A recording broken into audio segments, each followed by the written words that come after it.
ഈ ഉയർന്ന മതിൽക്കെട്ടുകൾ കാരണം 2 വർഷത്തോളമായി തുടരുന്ന അനധികൃത നിർമ്മാണം അറിഞ്ഞില്ലെന്നാണ് പഞ്ചായത്ത് അധികൃതർ നൽകുന്ന മുടന്തൻ ന്യായം. 1992 IOC ചേളാരി NH-നോട് ചേർന്ന് 25 ഏക്കറിൽ ഓയിൽ യൂണിറ്റ് തുടങ്ങുന്നുവെന്നാണ് നാട്ടുകാരോട് പറഞ്ഞത്.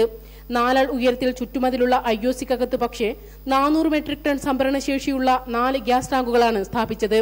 20 വർഷമാകുമ്പോഴേക്കും ടാങ്കുകളുടെ ക്ഷമത കുറയും. ഇതിനിടെ പുറം ലോകമറിയാതെ 150ന്റെ 4 ടാങ്കുകൾ കൂടി സ്ഥാപിച്ച് 600 മെട്രിക് ടൺ സംഭരണശേഷിയുള്ളതാക്കി വർദ്ധിപ്പിച്ചു. മുൻപ് 1 മിനിറ്റിൽ 1 പോയിന്റിൽ നിന്ന് 18 സിലിണ്ടറുകളാണ് ഗ്യാസ് ഫിൽ ചെയ്ത് പുറത്തിറക്കിയിരുന്നത്. ഇപ്പോൾ 1 പോയിന്റിൽ നിന്നും 24 സിലിണ്ടർ ഇറക്കുന്ന 3 പോയിന്റുകൾ സ്ഥാപിച്ചിട്ടുണ്ടെന്നാണ് തൊഴിലാളികൾ രഹസ്യമായി പറഞ്ഞത്. നിലവിൽ 600ന്റെ 4 ടാങ്കുകൾ കൂടി സ്ഥാപിച്ച് മൊത്തം 2800 മെട്രിക് ടൺ സംഭരണശേഷിയുള്ളതാക്കാനുള്ള പ്രവർത്തനങ്ങൾ നടക്കുന്നു.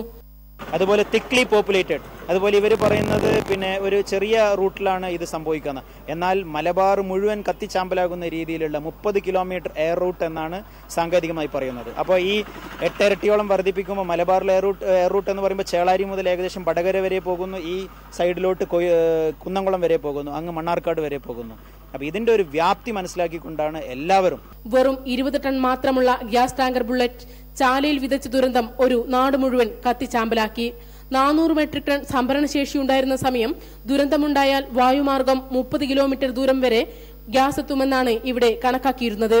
എന്നാൽ അനുവദിച്ചതിലധികം സംഭരണശേഷിയുള്ള ഇവിടെ വാതക ചോർച്ചയുണ്ടായാൽ വായുമാർഗം 180 കിലോമീറ്റർ ദൂരം വരെ വാതകം എത്തും. അതായത് മലബാറിനെ മുഴുവൻ വിഴുങ്ങാനൊരുങ്ങുന്ന ചരിത്രത്തിലെ വൻ ദുരന്തം കൂടിയാവും ഇത്.